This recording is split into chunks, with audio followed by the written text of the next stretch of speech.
even though I run a Cine Film company and I've shoot Cine Film, I've never made a narrative film on Cine Film.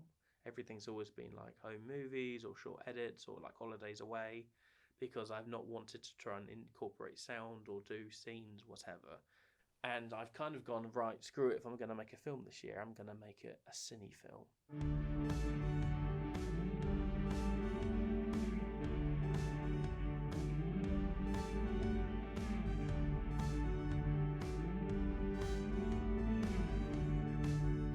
Hello and welcome to the very first episode of the Blue Moggy Podcast. On this show you will hear from filmmakers, writers and creators of media and visual art as they take you through their careers so far, how they got into their chosen media profession, behind the scenes of upcoming projects, and share their tips and advice to you, the listeners. This podcast is produced by Blue Moggy Media, a brand new media production company focusing on making and supporting film and media projects and the people who make them.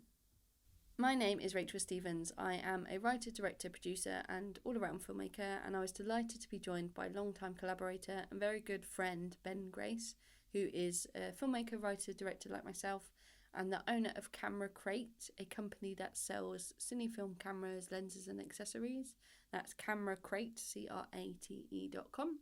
Ben and I caught up to discuss how Camera Crate came to be. We talked about the production of Ben's latest short film, Lost and Found, which was shot entirely on Plus X Cine Film, and generally just had a catch-up and chat, two friends talking about filmmaking, which is usually what happens when Ben and I are together. Any second now you'll hear that interview between myself and Ben, but first I just wanted to say, as I've already mentioned, this is the first episode of the podcast. It is also the first podcast I've ever produced or recorded or edited, so you will definitely hear those improvements going forward, although very open to comments and feedback.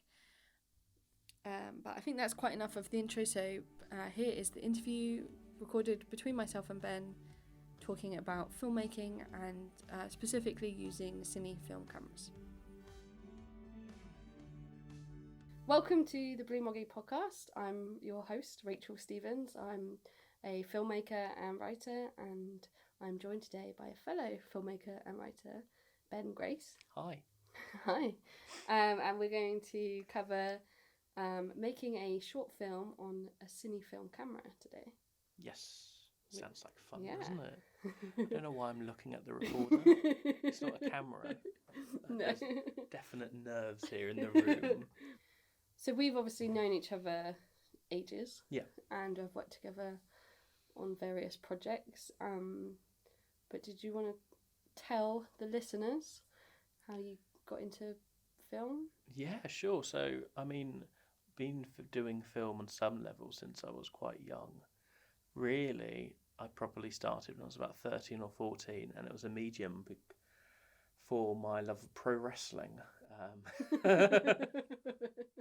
Because it's an obvious pivot point, isn't it? Me and my friends were really into wrestling and decided that we were going to form a backyard wrestling company at 14. So we got a second-hand VHS camera.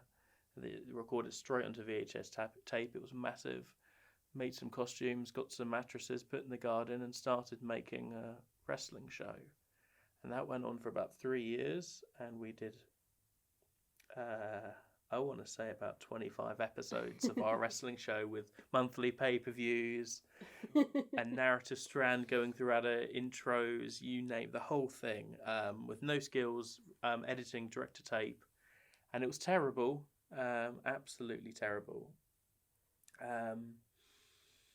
And then did college and did film there. Didn't last very long, wasn't really my thing. And got into extreme sports and started filming like extreme sports stuff for a scooter company, doing that, and we travelled all around Europe doing that kind of stuff and doing product reviews and going to like competitions and jams and stuff, which was really cool, but wasn't really my thing. Like it just wasn't, I liked wrestling, I didn't like extreme sports, but I was just kind of doing it. And then I kind of had a bit of a break, kind of hit 25 and went, this isn't for me. And I want to say a bit of a break, I had a proper break and took some time off work just because I couldn't work anymore. And then I was seeing this mental health guy, and there's a thing called social prescribing where they kind of go, well, if you're kind of engaged with your community and do things, you're going to be a happier person. That's the concept. It kind of works. And he went, well, here you go. Here's an A4 piece of paper of kind of clubs and groups and things that are going on in the city. And I was like, okay, blah, blah, blah, blah, blah, blah, going through it. And he wanted me to go work on an allotment. I was like, I'm not doing that. Like, I might be like depressed, but I'm not working on a farm like for free. I'm not an idiot, you know. And there was this thing called Exposure Filmmakers down the road, and I was like, oh, okay, cool. I'm kind of a filmmaker, and I like making films, but I haven't really ever, like, I did a bit of YouTube, so I kind of just rocked along one week, and found like this community of filmmakers in Southampton. There was like, I don't know, you were there. There must have been like 20 of us at the time, and that's how I met you. Yeah, that's like the peak. Yeah. Exposure, yeah, I just kind of rocked up at the peak of this network of people from like, I don't know, 18 all the way up to like 60, all filmmakers, and no one like doing it commercially. It was just for people who just loved making films, who maybe wanted to go and do commercial films, but weren't there at that time. There was kind of other groups that we went to that were a bit more professional, but this was just people drinking and talking about making films together, like a collaborative process, and it was really cool. And I guess that's how I kind of started making films. I entered a 48-hour film challenge that was being hosted by Exposure and City Eye, where we're sat right now, a community filmmaking thing, who are really lovely. Probably should plug them. And yeah, the 48-hour film challenge thing went well. It was the first time I kind of made a film with other people, and people I didn't even know, and that went well. And then suddenly we were kind of making films together as groups, and it just kind of snowballed a little bit, didn't it? You know? It was a really great time, actually, of just everyone being like, I've got this project, and you'd go and work on that project, and then that next person was making a project. Because I remember there was a time where we were working on maybe 3 projects together, led by different people, and it was amazing. Everyone was always doing something, and you just kind of you'd get your crew. And you might not be the sound person normally. That might not be your area. But you're like, yeah, I'll do sound today. I'll be a runner today. Or I'll do camera. Whatever you need, you know. Oh, you need a dead prostitute. Okay, I'll be the dead prostitute. You know, whatever. You know, we've all done. Yeah, you were a dead prostitute. I was I think I was a sex offender. I got hung. Oh no! I got hung in Elkie's thing, and she like carved the film title in my chest. Thing. I had to get my chest waxed. We just did like they weren't all weird. You know, but some of them were a bit weird. And we just kind of made films, and then people went to different cities, people started doing things, we all started developing a bit more, and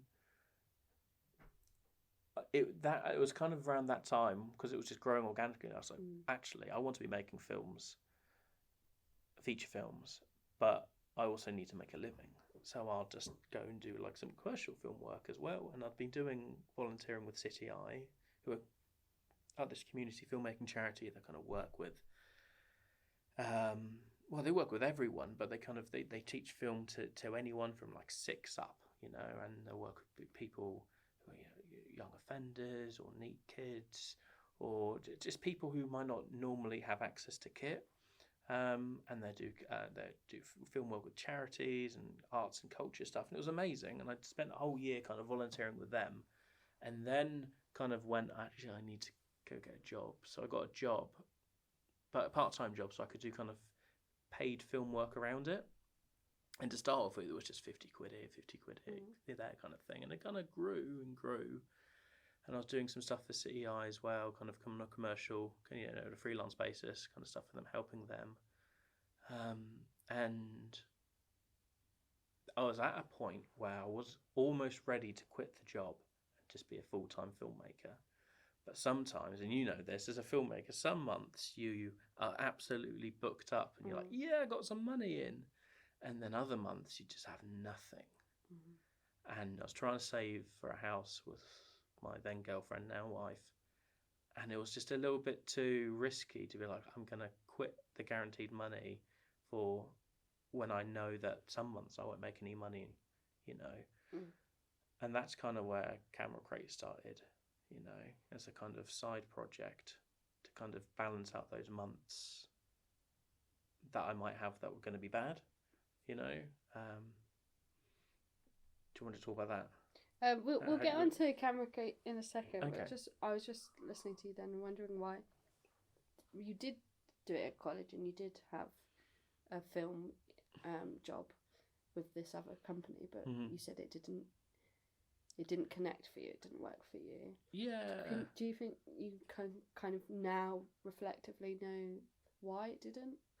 I mean, at that time, it was all. I mean, it sounds really cool going and filming extreme sports stuff, and there was a lot of cool stuff, but also it was just a lot of just doing product reviews. Right.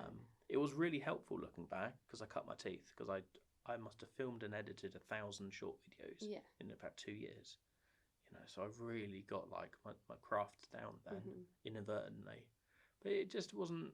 And extreme sports wasn't my thing. You know, I liked wrestling, and I just was doing this as a job while I was trying to work out if I could be a pro wrestler, which I couldn't. That wasn't an option, sadly. It's really weird now because I'm an actual adult. You know, I'm 35. I'm married. I've got a kid and a house and blah blah blah. And I talk about this time of being a pro wrestler, and it doesn't feel like it was 20 years ago. But it was. But like, even now, 35, I still want to be a pro wrestler. I've accepted I'm not going to be a pro wrestler. Luckily, this isn't. You can't see me; that you can just hear me. But I don't look like a wrestler. I don't know. There's a really. there's a couple of wrestlers you've got a similar look to, with the beard and the bald head. Bald beard. I've got the right weight, but not the right muscle. Okay, but the thing they've got, apart from the muscle mass, is probably the fact they're all like 6'10", and I'm 5'10". Yeah.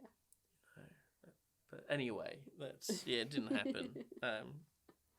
I mean, the thing is, when you're 20, you're not actually trying to work out your career and what you want to do with your life. You just kind of drift through your 20s, and then I was 25, and I just spent the last 5 years drinking and having fun and doing whatever, and then you kind of go, oh, actually, I'm not very happy. And I think that's what I got to a point where I wasn't happy, and then luckily found exposure.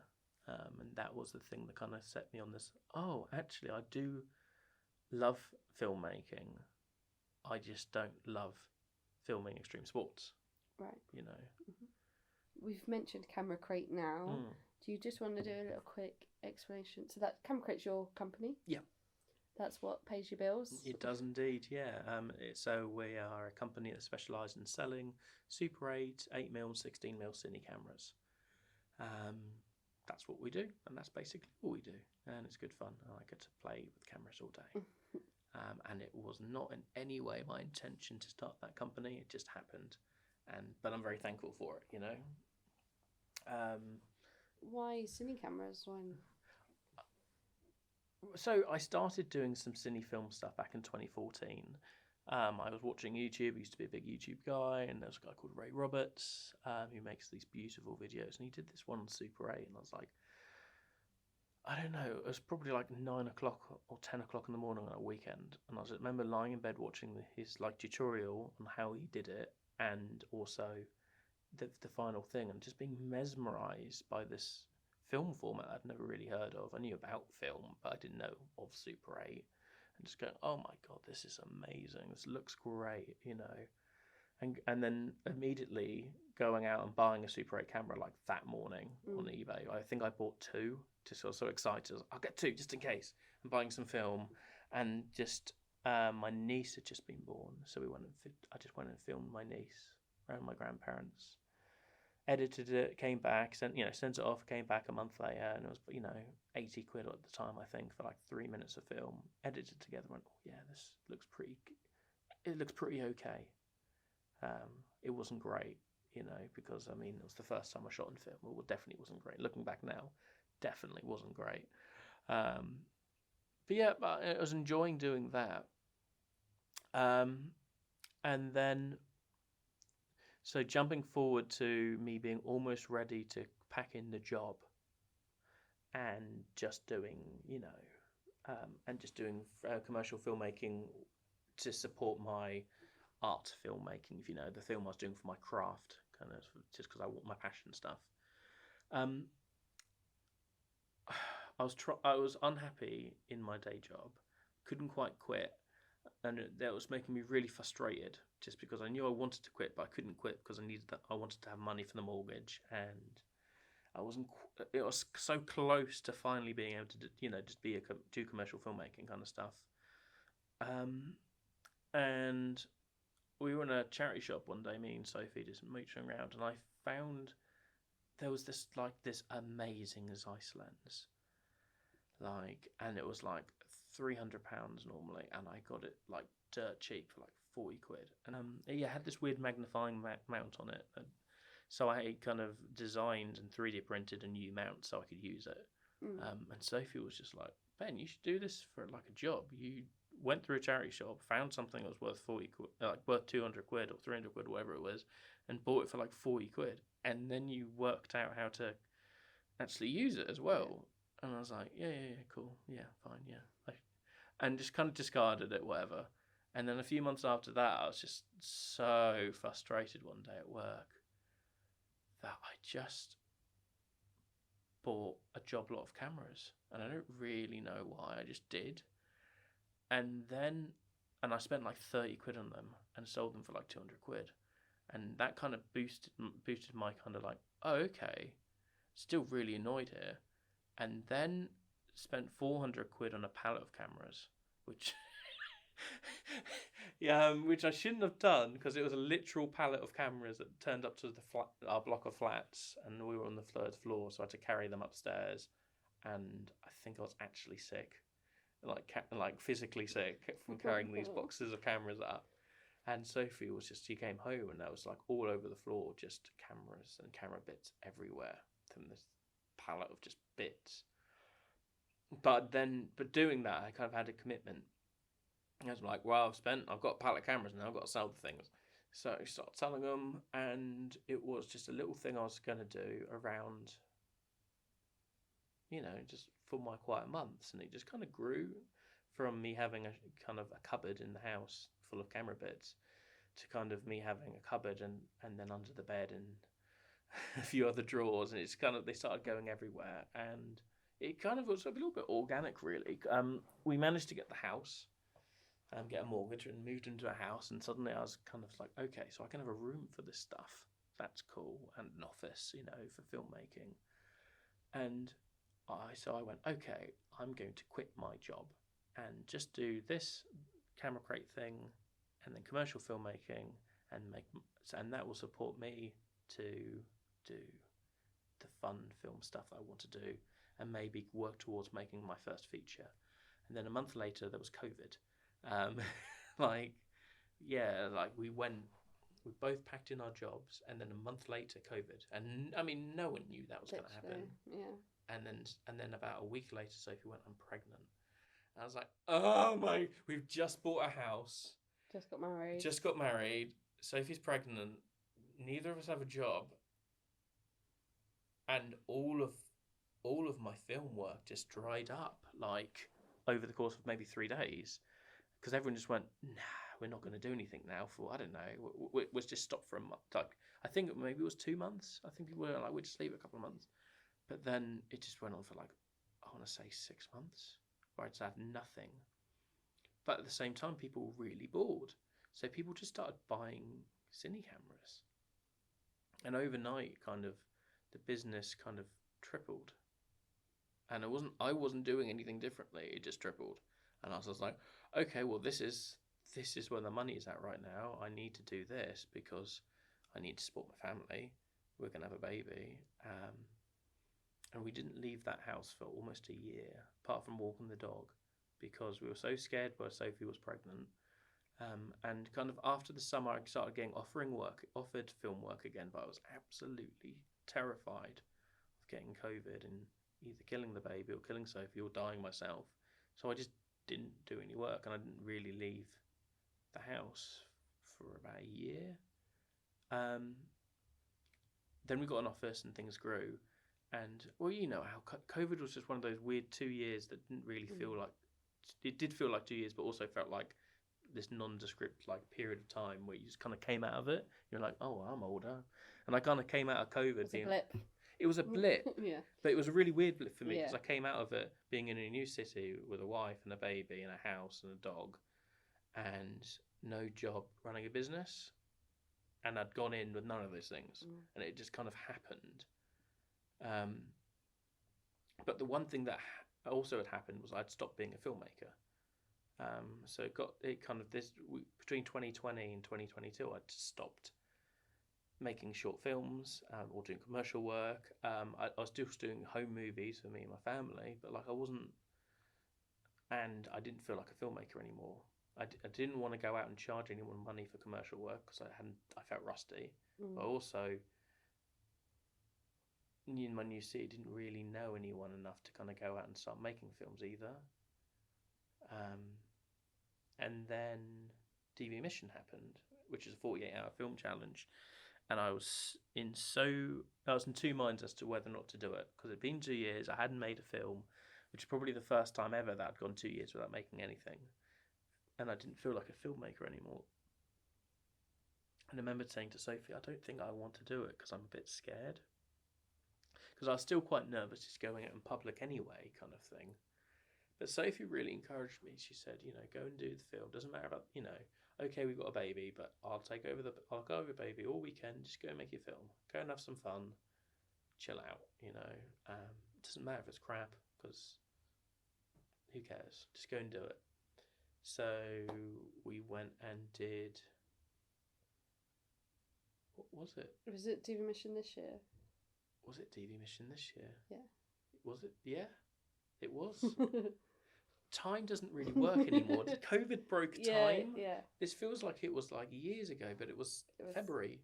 Yeah, February 2022. Yeah. So that was my first film in 2 years. We made a... Yeah, mine too. We made a Hammer horror film. Was it yours first too? That's nuts, isn't it? Yeah, but mine very similar to you with... The year before COVID, in July... I left my job to focus on myself as a filmmaker. Yeah. And I went completely self-employed. And I didn't have a lot of work, but there was a feature film that I went away for 3 weeks to work on. I did a couple web adverts for this like independent beer company. They were really good. I remember them. Yeah. And didn't realise how much of a sort of peek into my future that would be with the beer.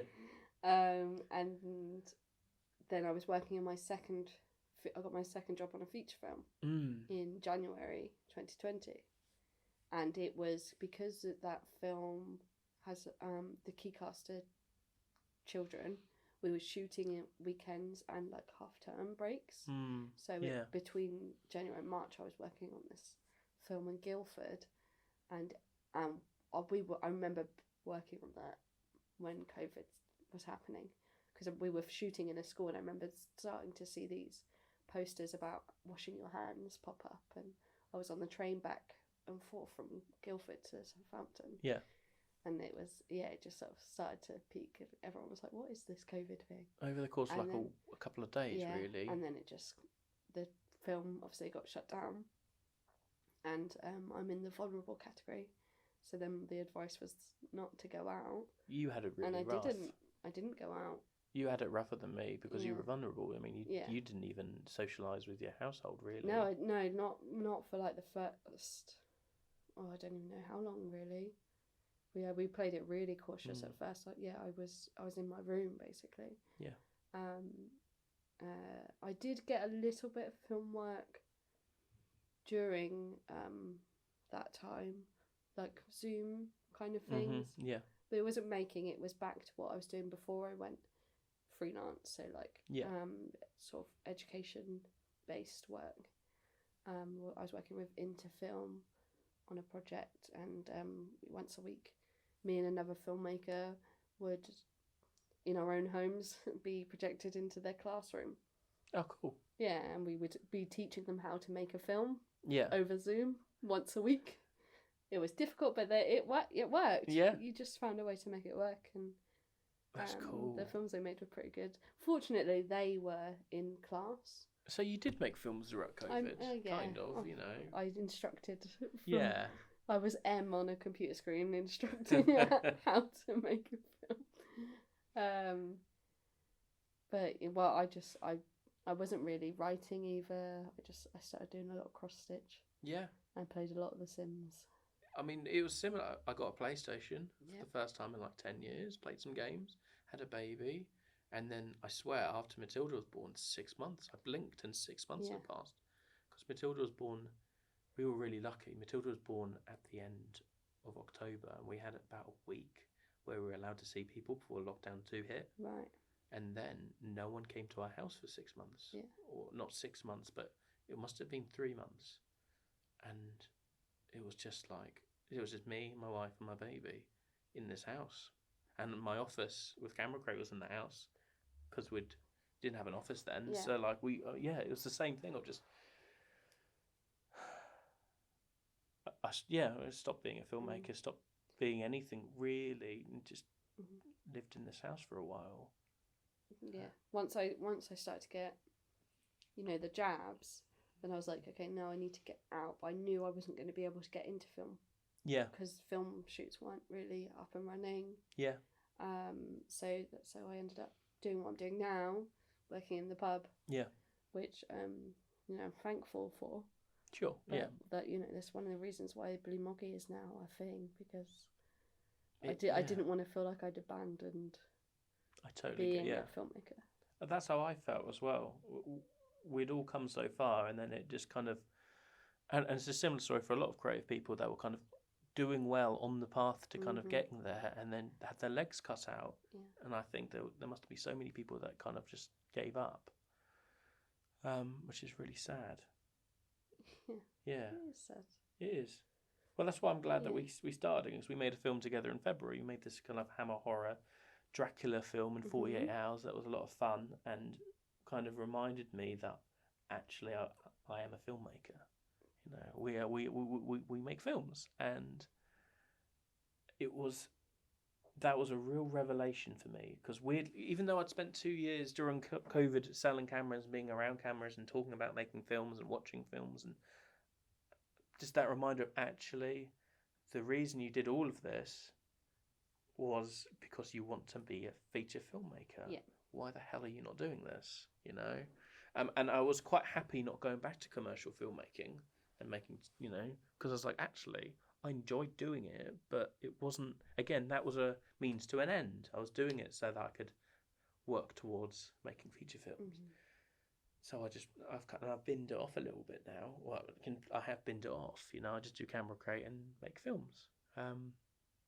Go back to doing the DV mission this year. A 48-hour film challenge is when you get literally 48 hours to make your film. To write, direct edit. It's got to be 3 minutes long, and that's it, isn't it? Yeah. So you can't really. You might be able to have if you're lucky to have a few locations or something in your back pocket, but you don't, because you don't know what the genre or what the theme or anything's going to be until the rules are released. That's it. I mean, it's thinking on your feet, which I've always sort of, not to brag, but I've always sort of excelled at as a filmmaker, just from the type of career I've had with City Eye, working in short teams especially. You just have to make do. So we got the rules. We were on Zoom instead of the pub, but we were on Zoom. Normally it's a pub. Being like, right, these are the rules. Do we have an idea? So we had we had 3 actors. Yes, we did, yeah. And it was just me and you as crew, and we were all. One of the actors wasn't on Zoom, but we were texting her. Yes. And she was inputting about locations, and because it was the biggest storm in the UK of a generation, wasn't it? Yeah. That's why we didn't meet up, because we were going to go to the pub, but then there was a red warning, don't leave your house. We're like, cool, so we're making a film tomorrow. Yeah. But so on the Friday night we planned what we were going to do. Ben wrote a quick script. Yeah, like 10 o'clock at night, just Yeah. bashed something out, like 3 pages. We just kind of said to the actors, do you have anything costume-wise? They all did, except I brought a dress for Joe, I think, because I had a... Yeah. Because we said it sort of 60s to be kind of... Yeah, the genre was hammer horror, wasn't it? So we're going to do it like a proper vampire, Dracula kind of thing. And then, yeah, turned up on Saturday morning in one of the actors' grandparents' house. Yeah. Ready to film. We had a detour because of the storm, knocked down a tree. Yes, we did. And we had to go pick up, we wanted a smoke machine, but we couldn't source one at no notice. So went and bought like a £60 vape. Like I just walked into this vape shop and said, I need the one that's got the biggest smoke. He's like, and he kind of looked at me like, oh, you're one of those guys, aren't you, big smoke boy? I was like, I need it for a film. I need like an effect of smoke. He's like, oh, okay. And we spent all this money on this, and I mean, I almost died. Yeah, do you remember like? Because I've never smoked a vape. Yeah. It's not, and like, it looked cool though. It looked great. Like the first 2 shots looked amazing. Yeah. Third shot, I burnt the coil. I think that's what they said. Yes, but it was just like I was breathing like acid, and then I was trying not to like cough or die while breathing it out, and then I think we got 3 shots of smoke before I just kind of went, or 4 before I was like, we can't do any more smoke shots because I might die. Like, oh, this hurts. Yeah, but it was like, so we turned up on the Saturday and we all just reminded me of why I love filmmaking, even on a small budget level. Like, we weren't making this professional film. No one had that intention. Yeah. That's not the point of a 48-hour film challenge. But it was just fun to work with people again. And then obviously we had the screening afterwards, which is such a DV Mission do such a great job of making that a spectacle. Yeah, 150 filmmakers in a room, and they've got people in costumes dressed up as hammer horrors, and they've got a full cast, like they had a dance number. Christopher Lee impersonator. Yeah, and giant like mummies on stilts, and it was great. But I love DV Mission, and to anyone, if you can get into DV Mission or just a 48-hour film challenge, as a filmmaker, it's a real skill to be able to make a 3-minute film in 2 days, because where you've got no choice in the genre, and someone's saying you need to make a horror film or you need to make a rom-com. It's a good test of creativity. It really is. And you know that you're against 20 other teams who have also got the exact brief as you, and yours has got to stand out. Yeah. You can't do the same thing as everyone else. And you've got 2 days. And that's great, isn't it? It's just, it's bloody brilliant. It is. It is bloody brilliant. So doing TV Mission, is that what then inspired you to make Lost and Found? A little bit, yeah. Once we'd done that and went, okay, that went really well, I was kind of like a bit riled up and I was like, okay, well, screw it. I don't have to worry about doing commercial work, so I'm just going to make films. And I haven't got an excuse now because I've got kit, I've got friends, I've got a little bit of money. Not lots of money, but enough that I've got an excuse not to make it. You know, if we need to go get a prop, I can go get a prop kind of thing, you know. So there was no excuse other than I was scared, but I'd proven to myself that I could make films still. So cool, I was going to do that. Where we filmed it was Tom's granddad's house, who just died. Well, he died a few months previously. And I remember when we walked in there, because Tom really downplayed it the day. It was Friday night, we're on Zoom trying to work out what we're going to make. I mean, first thing was we need to know, we know what actors we've got, but we don't know what locations. So we were going through, but we could use here, we could use here. And Tom went, well, my granddad's passed, we've got his house. Kind of looks, it's a bit old-fashioned, but it's all right, it's fine. And we're like, cool, okay. And we had no idea what it was going to look like, because he didn't have any photos. We just kind of went, well, this sounds like the best location we've got to film in. So we just turned up to this location blind to film this film. And it was cool, wasn't it? It was, yeah. He was, Tom's granddad was a cool guy who had just had, so his garage was the best garage I've ever seen. Like, just stuff and kit, and it was like proper workshop. The kitchen all was like up the walls, there stuff wasn't. nailed to the ceiling. Yeah, everywhere was stuff. You could barely move. And that was really the whole house. There was just stuff everywhere. In the kitchen, there were things hanging from the ceiling and signs that he'd put up, like man signs, like explaining himself how to cook. 2 options for dinner: take it or leave it. And then next to that was just a printout. His oven was completely filled up with stuff. Like he was using it as a cupboard, the oven, Yeah, and then storage space. yeah, storage space, right? And he put on top of the hobs, he had like a little like air fryer instead, and he clearly was using that to cook. And next to that was a printout with like chips, 12 minutes, chicken nuggets, this song, blah blah blah, everything that pie, whatever, all the things that he ate, his staple meals were there, and the whole house was just a character, wasn't it? Like this guy had lived there, and it was just. I don't think a set dresser could have made a set that looked that authentic. And we were doing it. We were in there to shoot a Hammer horror film with Dracula, and we turned his living room into like this kind of like 70s like wood panelled cabal kind of satanic thing, and it looked really cool. But at the end of it, it was like we haven't even used this house to the best of it. Like we haven't even tried. And I went away and spoke to Tom a week or so later and just went, Tom, thank you for letting us film there. I would love to film there again and do something to make use of it if you feel comfortable and your family feel comfortable with that. And he said, yeah, that sounds great. And I then went, well, even though I run a Cine Film company and I've shoot Cine Film, I've never made a narrative film on Cine Film. Everything's always been like home movies or short edits or like holidays away, because I've not wanted to try and incorporate sound or do scenes, whatever. And I've kind of gone, right, screw it. If I'm going to make a film this year, I'm going to make it a Cine Film. So originally I said, well, let's do it on 16mm. I've got a really nice Bolex here, some lenses. I just watched Bait. This amazing film shot on that, like black and white, hand cranked on a Bolex, and he developed all the film in a bath, and I was like, wow. And that guy bought a lens from me. His latest film. Mark Jenkins. Stop sapping. sorry. His latest film. Something I can't remember what it's called. Was shot with one of my lenses. Oh wow. Yeah. I didn't know that. Yeah, because I only know this because jumping back to random stories. Can I tell you some random Cine Film cameras? Yeah. Stories. Okay.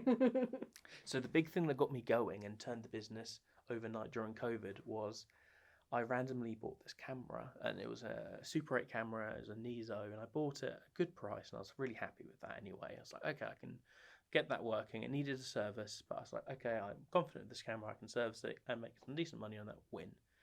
And then the lady I bought it from messaged me randomly and just said, just to let you know, I popped it in the post. Hope you have fun with it. I haven't used it since the 90s, but I used to love doing music videos with it. And I went, cool. Okay, thank you for, blah, blah, blah. Oh, did you make anything I've ever heard of? Just making polite conversation. She came back and was, wow, I used it to film a couple of Paul Weller music videos. Oh, and Wonderwall. And I was just like, you are joking me. No, I don't believe you. And her eBay name was a person's name. So I Googled it and I was just like, oh my goodness. I love that whispering like it's... no, but because I was just like in my office, yeah. It was probably 2 a.m, because during COVID especially, we had a newborn baby. So I was working like in the middle of the night sometimes. Yeah. I was working around my baby's schedule. So if I was needed to, I'd work at 2 a.m. So it was probably 2 a.m, and me like, oh, no. I'm like rocking my baby next to me because like me and Sophie would take shifts. So baby would be sleeping at 2, I'll be rocking it and like Googling this lady's name, Sonia something or other.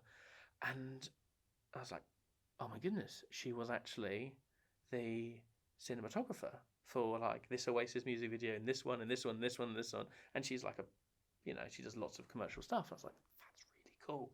So I then found her website and I messaged her directly through that. And I was like, just to confirm that I've just bought your camera and just to say, you've used this camera to kind of, and she was like, yeah. I was like, and then it arrived and I was like, not only have I got this really cool camera, but it's like the Wonderwall camera.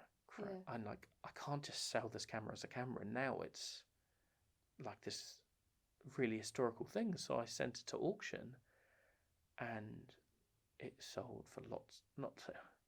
It sold for like $3.5 grand. I was just like, wow, cool, this is awesome. And then it's weird how fate works. Like weirdly, a week later, someone else messaged me and was like, I've been collecting cine cameras for like 50 years, and my wife's told me I need to kind of clear out my collection because I've now decided I want to start selling.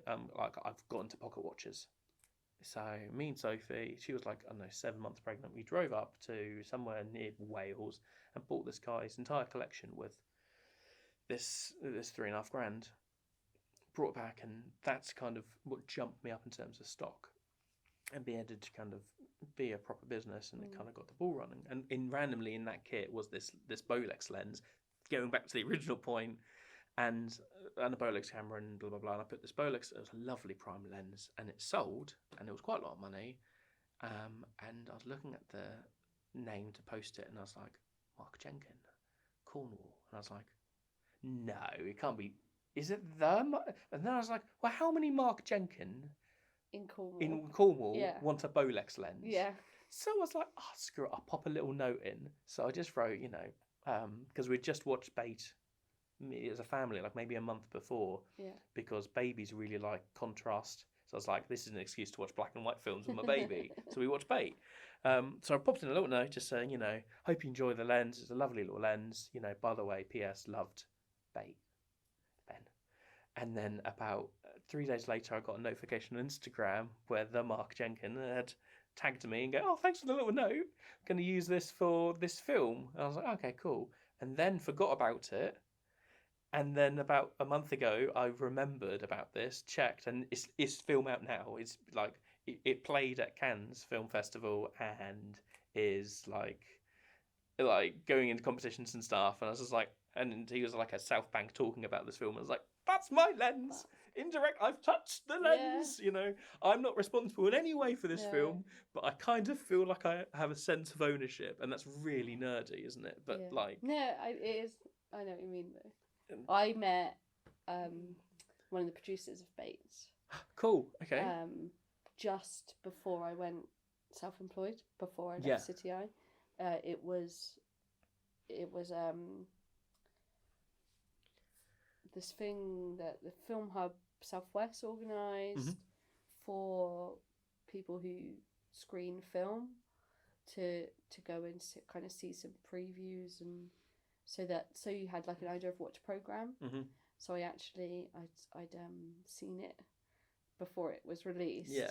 Because I remember you messaging me randomly like, you should watch this. Yeah. And I was like, okay, cool. And then about a year later, I got around to it. And I remember her talking about the process of, because it was a clock. Is it clockwork? Is that the right term? So you like literally wind it up, and it records for 30 seconds, and then you rewind it up, and it records for 30 seconds. If you had a mint Bolex, you'd get about 38 seconds. Wow.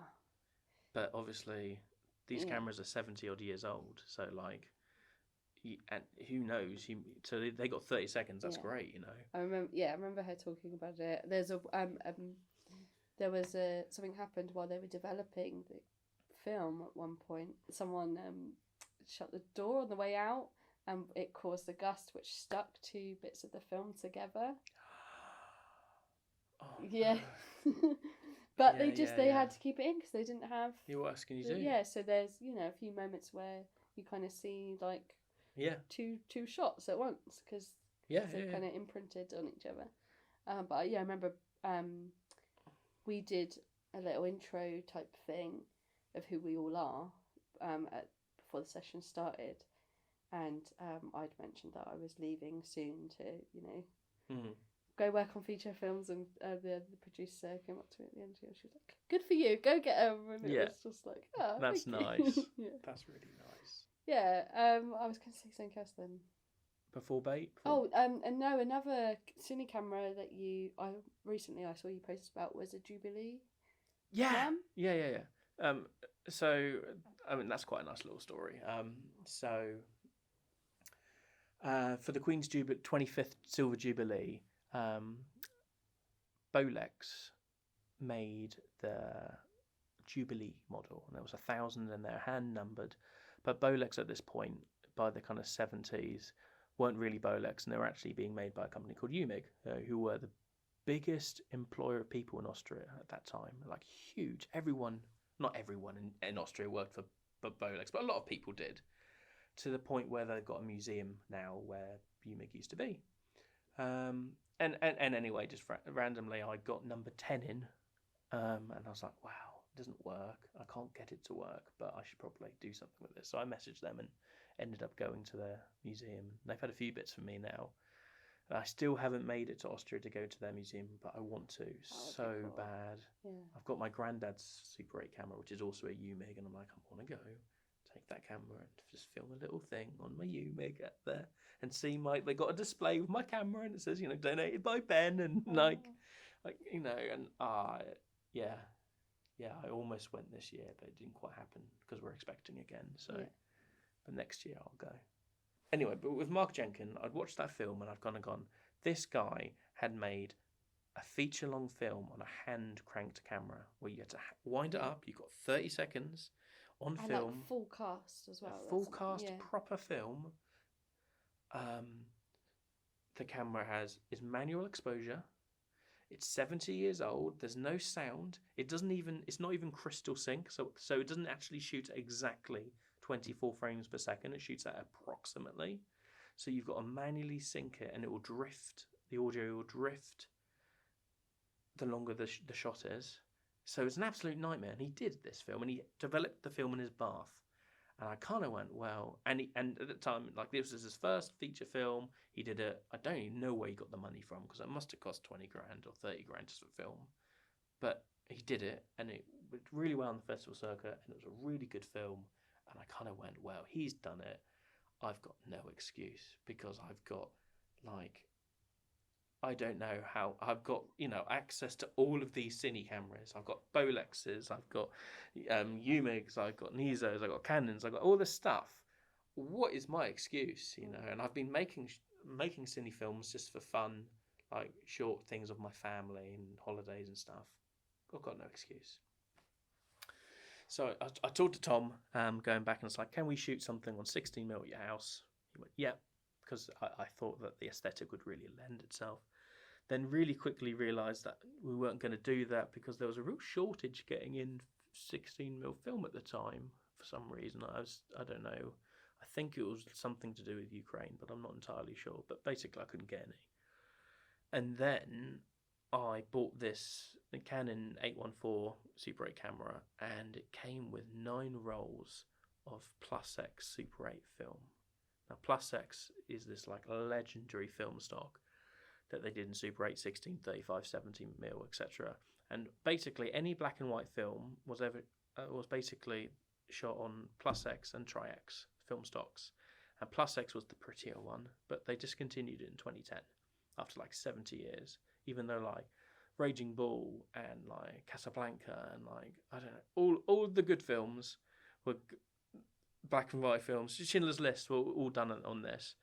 And the artist was meant to be, but when they went to buy the film, they found out that this other tiny independent studio had bought all the film, and they made this B movie that no one's heard of. That's a bit like your what's that horror musical you like? Repo, the Genetic Opera. It's that kind of thing. It's right. like a 50s musical horror film. Right. And the artist couldn't get enough film because they'd bought it all. And it's the last Plus X film. And suddenly I had 9 rolls of this. And the guy said in the listing, well, I've refrigerated since I bought it in 2007. So it's been in my fridge. And black and white film's quite resilient once it's expired. It's better than colour. So I was like, okay, I've got 24 minutes worth of film that's been refrigerated, and it's probably the last batch of Plus X film. I don't think anyone else at this point, 12 years after it's been discontinued, is going to have 9 rolls in good condition. I can sell it and probably make 400 quid on the film, or I can use it, and it will cost me $1,000 to develop it. But then I've made the last ever Plus X film. So I was just a bit screw it.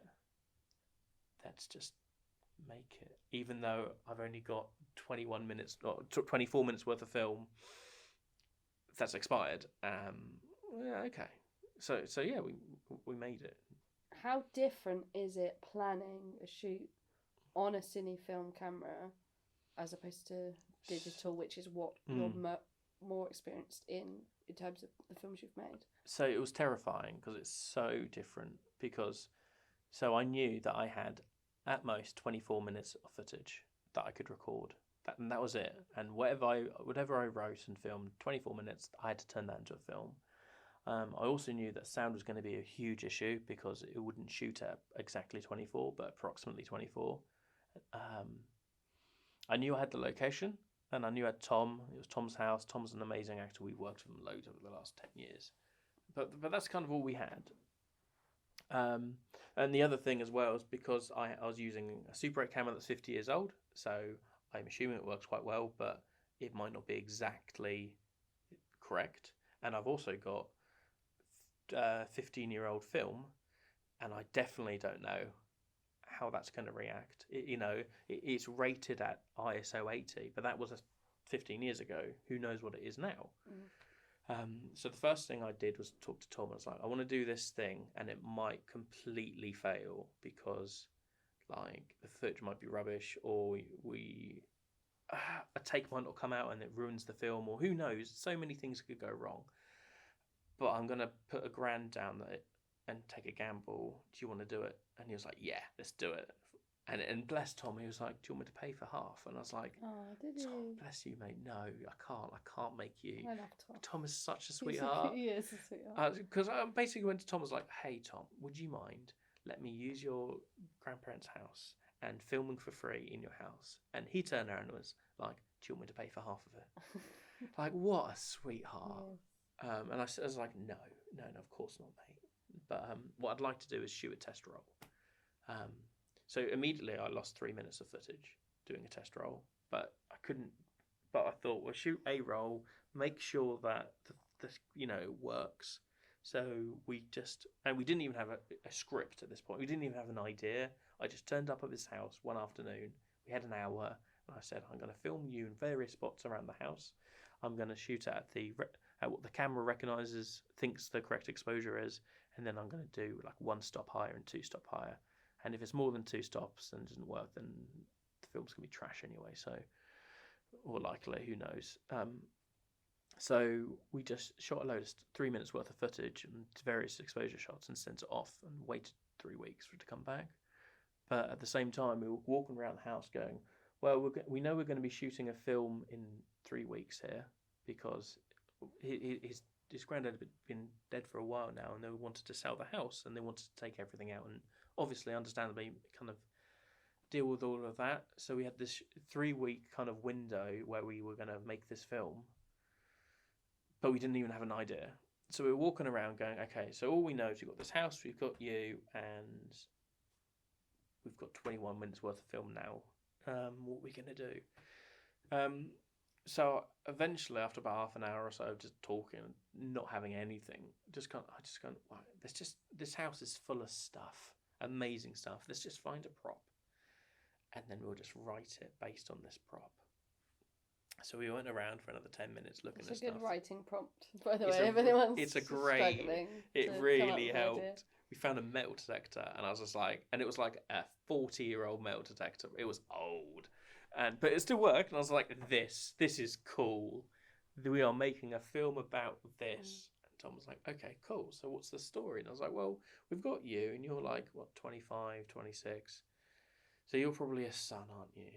So, or you're a father, but we don't want to work with a kid. That's one challenge too much. So let's make you the son. So we're going to have a father or a mum or something. And a metal detector is about finding stuff, isn't it? So we should probably use that as some kind of, metaphor for being lost and then being found and like repairing a relationship. And it literally went from there, and we got some shots, sent it off, waited 3 weeks, the footage came back and it looked decent. And I went, okay, so somewhere between 1 and 2 stops above what the camera thinks it should be is going to be okay. Cool. So once we knew that, I was like, right, we're definitely going to film this thing. I say 3, we had 6 weeks because then from the film coming back, we had 3 weeks to film it. So at that point, it's like we kind of had an idea. So I started writing it quickly. And then the problem with writing an idea as well is that you just write it. You write your story, and then you kind of go, okay, well, how long is it? And I was like, ah, crap, it's 12 pages. And I've got 21 minutes worth of film for a 12-page idea. But I like this idea. So general rule of thumb, a page of script is a minute of film. Yeah. Yeah, so you're looking at a 12-minute film. Yeah, and if you shoot digitally, like the average is what, a 10-to-1 ratio? So you shoot 10 minutes for every 1 minute of final footage. And I had less than 2-to-1 ratio. So I was like, ooh, this is going to be tight. Because you also lose film at the beginning of every take and at the end of every take. Because you want to have a few seconds before and after to edit with. So I was like, okay, we've got 21 minutes of film left to here. We've got a 12-minute page. Screw it. Let's just do it. Let's just do it. So we found the other actor, a guy called David, who's amazing, lovely guy, and kind of pitched him on the idea, and he laughed because it's nuts. Shooting a film in one day on a 50-year-old camera with expired film, with sound separate that's out of sync, and trying to sync it with 21 minutes of footage, like that is stupid. And it's more stupid because I paid for it. Like I'm an idiot. Like when I tried to get a sound guy, the first person I phoned up about sound laughed at me. And it's like, you are an idiot. Like, we have digital cameras for a reason. Why are you doing this to yourself? And I agreed. But I was still like, I think I've done 4 or 5 film challenges. I think I can do this. I've just got to really think about it and be really lucky on the day that nothing goes wrong, that we don't have an actor flub a line or stop or someone walk on set or have a train. Oh, because it was right next to a train line, wasn't it, as well? It was. And the end of the film is on St. Catherine's Hill, so we've got the public to deal with as well. But it'll be fine. We'll just do it. We'll just see what happens. So I arranged to have a rehearsal with David and Tom at the location so they can see the house. We can kind of storyboard it. And I was like, well, what I'm going to do first is I'm just going to film on my phone. So I filmed all the rehearsals on my phone with what I thought the angles would be, because I didn't want to storyboard it traditionally, because to me that was too risky, because I've storyboarded all my digital films, but then you still take extra shots and you've got a few takes and you've got footage to play with. Where I knew I didn't have any footage, I was like, well, I have to nail every shot. So I just filmed the whole thing on my phone first during rehearsal, out of costume and with people holding scripts, whatever, fine. So, and then edited the entire film that we shot, like, the next day, because we did the rehearsal and we were going to be filming the film in like 10 days after that. Like, the rehearsal went well and I edited it, and that was really helpful, because then I went, okay, these shots don't work, or this doesn't work, or I need this pickup shot. And the first time round with the test roll, I'd gone around and gone, okay, well, this is an interesting shot, and this is an interesting shot, and let's write some scenes based on these shots, you know.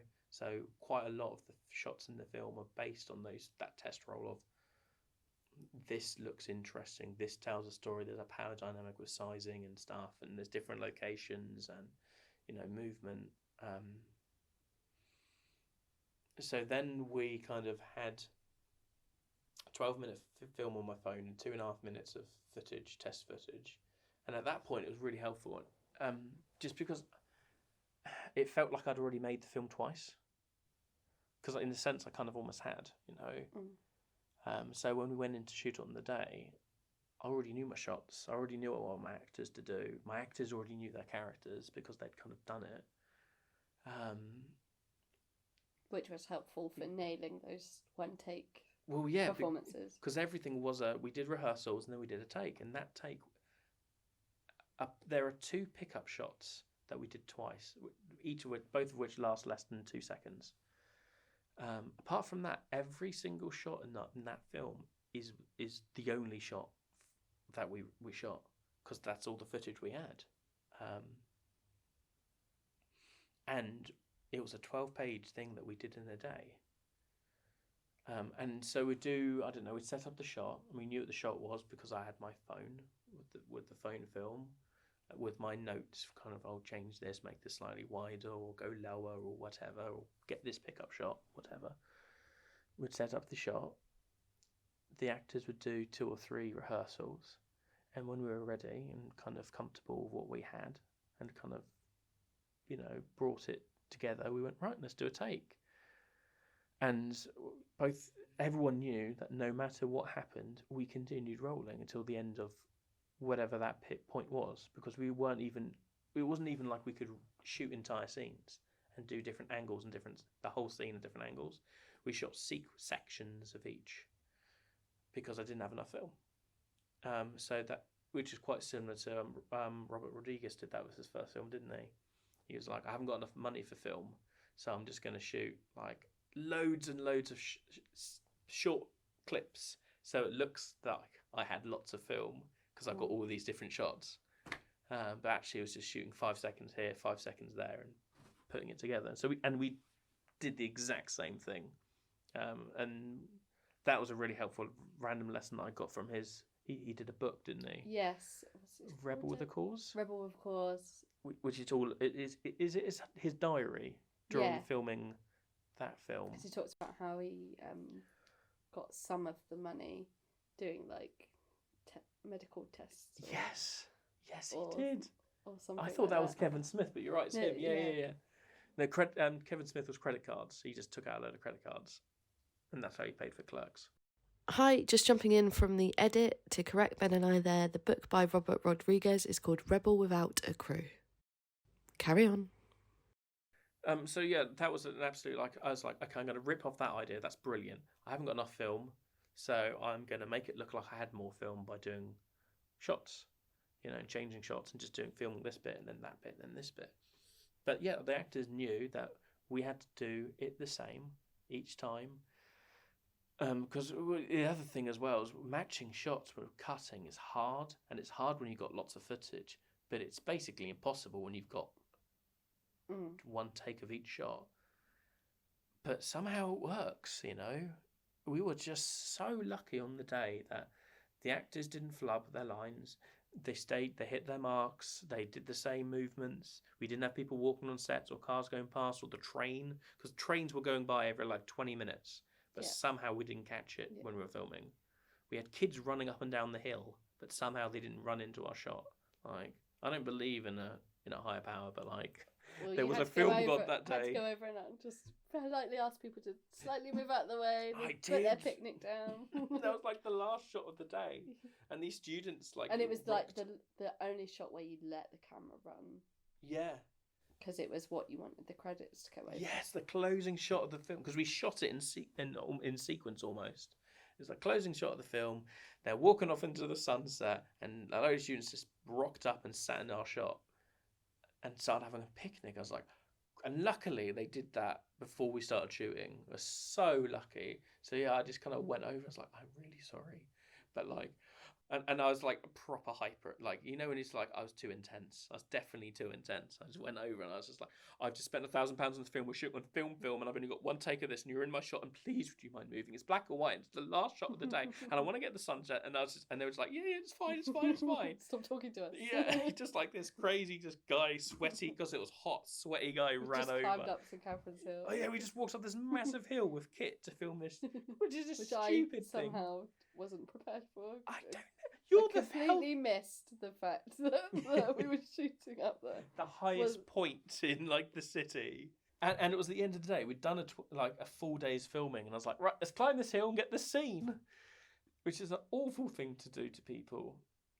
But I did it. Yeah, and then I sent it away, kind of going, well, it's cost me $1,000 to get the footage back. I hope it comes out okay. Because the other problem as well is that if any of the footage didn't come out right, potentially the film wouldn't work. And we were really... So there was 3 shots that came back that we can use because they were really underexposed, because it just came out bad. And luckily, they were all of the same scene, and that scene wasn't entirely necessary. Okay. and we shortened that scene in the edit, so I lost about 20 seconds of footage of the end kind of film. But apart from that, everything came back and it looked great. And I was just sat there in my laptop, like Matilda was having breakfast, because for some reason the footage, you get a download link and it came at like 3 in the morning, probably because it was like 80 gigs of footage. So I was downloading it at breakfast, just sat there being like, oh yeah, I'm gonna watch my footage. And like Sophie's like, can you feed the baby? I'm like, yeah, in a minute, I was gonna watch this footage. And I just sat there. There's no sound. It's not edited in any way, and I'm there kind of giggling, like, ooh, watching this raw footage. Go, oh, it's good. This is good too. Oh yeah, and yeah, weirdest edit because 21 minutes worth of footage. Well, 24 technically, because we used 2 test shots. There's 2 shots in the film that came from the test roll, which are cutaways. Some shot of some flowers, I think, and the workshop that's random we needed, which I didn't. They weren't even intended for the film, but I just was like, I need a cutaway. Oh, some flowers, and it worked.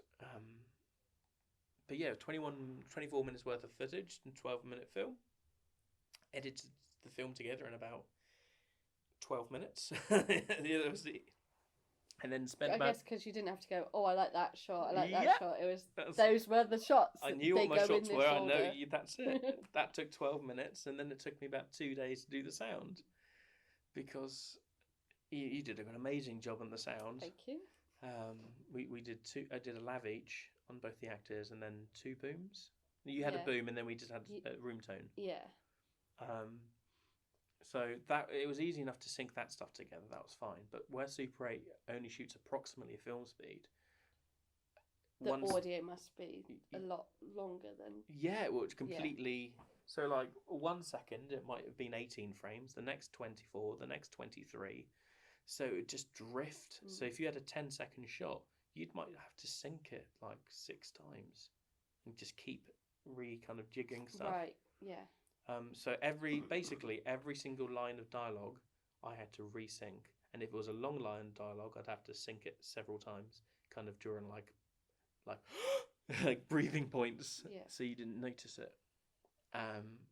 Completely blind, just doing it by eye kind of thing. But again, somehow that worked. Somehow, it's not noticeable. And the sound's gone through post mix. Yeah, post mix come out really good.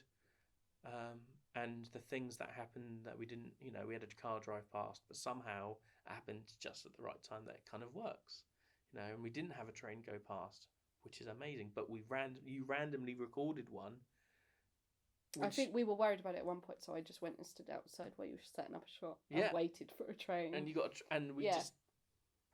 and again, I used that somewhere and it really works. It's just one of those. Sometimes I think you can have way too much footage. I was going to say that, just because I've only shot on digital, I sort of stick to my shot list and my storyboard, but I'll also be like, oh, let's just do another one.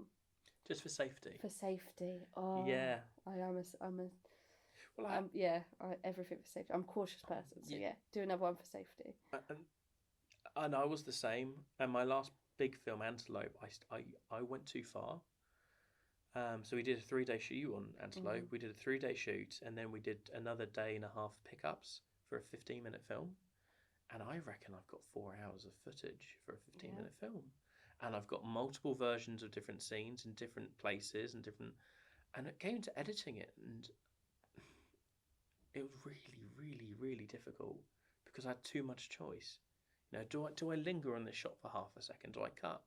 And actually, all the mistakes I'd made in that film, I couldn't even fix in post anyway. Because most of the problem that film had was pacing, where I didn't have enough moments of just people just breathing and reacting and taking stuff in. And because I didn't shoot that, I just shot dialogue and different takes. And I never just went to the actors. Do you know what? We went back and did a reshoot, didn't we? Yeah, we did. An extra day. That's it. And I still didn't say to my actors, actually, mate, do you want to just say nothing for 10 seconds or a minute and just give me some reactions? Because that's what we need, And so I was really, really conscious of that with Lost and Found, and going in and going, well, actually, and there's no way I can do a pickup. I can't get any more footage. So I need my actors to breathe. So I remember just saying to them, just kept saying again and again, just being like, take your time. I know we've only got 21 minutes of footage, but like, I have timed this to the second. I will tell you if you're taking too long, but just until then, just breathe and react. And I made sure to film scenes where there was no dialogue. So I was like, so we can have these pauses, you know. I love that. I really think like there's creativity in limits. If you could had all the money in the world, all the kit in the world, that still doesn't like make a great film. But sometimes if you have these limits, you're like, well, I've only got this to work with, and like making something good out of that. Yeah. That always like gives me a bit of a buzz, like when I've accomplished that. I totally agree. I think some of the best films I've made have been the ones that have been restrained. Like, I love Antelope, and it's really personal to me, but like, it's a mental health drama. We shot part of it in a psychiatric unit, in an association with the NHS. They gave us blessing to go into an actual unit that I'd stayed in previously and film some stuff in there. So it was really personal. But watching it back, there are scenes in that really work. But the overall film doesn't, because I didn't let it breathe and let it react. Even though I had all the stupid footage, like stupid amounts of footage, you know. And I'd had no limit with that film, really, because I had loads of time, I had great actors, great crew. You didn't start going into proper pre-production until the script was done. I spent maybe 2.5 years on that film. Yeah. A year of pre-production, then we filmed it over a few months. And we filmed it and then went back about a month later and did the reshoots. And then it took me a whole year to edit it and to... I'm not happy with it, and for reasons that are completely out of big that I hadn't learned about pacing and letting the moments breathe. And I think it's so much more interesting that I'm so satisfied with Lost and Found, even with all of the restraints, and all the time restrictions in terms of pre-production and the actual shooting it, but just because I had to think about it all. So where Lost and Found is it being scored? So yeah, it's being scored now by Andy Wilson. He's done lots of my films. He's amazing. We're going to submit it in time for BIFA. We're going to put it into all the majors, and it's going to do really well and win all of the awards. Is the plan. So hoping for a festival run. Yeah, hopefully. I'm hoping that it's going to do. It's the last ever plus X film. Like, if that doesn't, and like, it's all done on, even the titles are done on film. Like, it's a film. I even at the beginning of the film shot us like a little kind of going, this is the last one, just so like just to really drive home the fact that this is special. Yeah. You know? And it's a good film, like in my opinion. But like, it's significant, and I think it's going to do well, and I'm hopeful it will. And I'm hopeful it leads to some big time producer going, here's some money, make something great. You're going to make a feature on film? On Cine Film? So I really want to. But it's like 20 grand on film before doing anything else. Some random person out there somewhere has an attic full of perfectly refrigerated film. Yeah. Basically, if someone comes along with if anyone does, who would love it. If someone wants to do that, I would love it. But until I have the funding, I don't know how I'm going to do a feature on feature. Yeah. But would you do a short film on film again? Oh, totally. 1,000,000 times, yes. I mean, I wanted the next film. Are you still going to do digital, or are you completely swayed? I think I'm swayed. I think all of my shorts will be filmed now. Unless it's a film challenge where you've only got 2 days or something, you know. But like... And the feature, if I can find the money. There are film challenges on film, though. There are. Straight 8 is a great one. on good terms with those guys. They're really amazing. You shoot and edit onto your cartridge. You send off and do your sound separately, and then they screen it. You hear it for the first time when it's screened, and you find out if it works.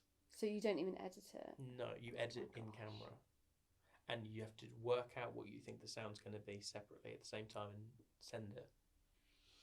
They develop it, and the best films, it runs all throughout the year, and the best ones get screened.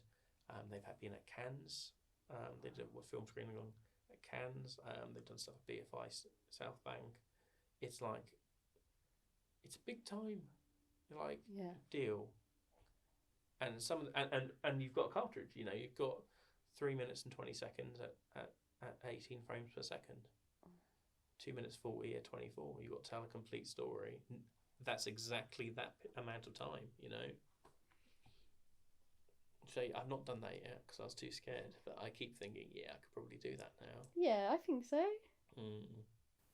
Why not? So who knows? But it's one of those things, isn't it? One of the reasons I went for this Lost and Found was that idea of, if it's terrible, okay, I've lost a load of money, but no one needs to see it. But with Straight A, it's the camera crate guy. He's made a bad film. Oh, do you know what I mean? Yeah, it's that guy. Okay, yeah. So I don't know. Save face a bit. Yeah. And if I win, it's just like, oh well, of course he's won. He's camera crate guy. But if I lose, or if I'm terrible, that's that guy. He's rubbish. Well, we'll make a few short films first. Yeah, we'll do a couple. We'll see what happens. Yeah, cut our teeth a bit. Do you have any final thoughts or maybe tips for anyone who's thinking about shooting narrative on a cine film? Plan it. Really plan it. If you can, shoot it digitally first and kind of storyboard it, but edit it together so you know what your shots are going to be. Do that. You need to work out exactly how much film you've got and exactly so you know how long each shot is going to last. So you need to budget for your film. If you're using expired film, do a test roll if you can. If you're not, test your camera first. Definitely test your camera anyway, just to make sure that the exposure settings are accurate. Remember about backlighting. If you can use an external light meter, if you're using the internal one, if you've got a light pointing at it, it's going to expose to that brightest point. So everything else is going to be underexposed or silhouetted. Limit your sound, unless you're an idiot like me, and then accept you're going to spend forever editing sound. That's it. Yeah. Well, if anyone out there listening has any questions, please comment, and I'll get them over to Ben. Yeah. To answer. I think that will do for this very first episode of the Blue Moggy Podcast. Sorry, it went on a bit. It went on. Yeah, we're currently at 1 hour and 20. Oh wow! Hopefully, I can cut that down a bit. What? This is all gold. What are you on about? No, it's been. It has actually been a very. Oh well, I knew it would because we know each other so well, and whenever we get to, we just end up talking. Yeah, the entire time. An hour anyway. So I knew that I wanted you to be my first guest. Aww. Because I knew we would have a good chat. But hopefully I'm sure it is quite interesting for people out there to hear about how Lost and Found was made. Coming soon to some film festivals, hopefully. I'll put all of the links and if not, then sources. Straight to YouTube. One or the other, Well, that's almost a wrap for this episode. Huge thank you to you for listening, and an extra special thank you for making it this far. It's probably a bit longer than most of the episodes will be, but who knows. Speaking of, there are more episodes planned, and those are in development now, so hopefully you'll be hearing those very shortly. If you have any questions for myself or Ben, or just a general question, or even a very specific question, please do get in touch. If I'm not the person to give you that answer for something specific, I'm sure I'll be able to find someone who can give you that from lots of my contacts I've worked with over the last however many years, 12 plus years. I'm sure I'll be able to find someone. And if not, then maybe we'll be able to find out the answer together. So do get in touch with your questions and comments. You can leave those over at bluemoggymedia.com, or you can find us on social media at Blue Moggy Media. If you have any questions you want to send Ben directly, or you just want to see what Ben's doing, then make sure you search cameracrate.com. That's camera, CRATE.com, and you can find Ben on social media under that handle as well. Give us a follow or a subscribe or whatever the option is for where you're listening to this podcast, so that you can see the next episode as it's released. Next year there's lots of plans for Blue Moggy Media, including a Patreon channel, a YouTube channel with lots of creative projects, film productions, a lot going on behind the scenes to get those things running and off the ground. One last thing I'd like to say is a thank you to Justin Wetherill for creating or composing the Blue Moggy theme, which you would have heard in this episode. And I think the perfect way to end this episode is for Justin to play us out one last time with the Blue Moggy theme.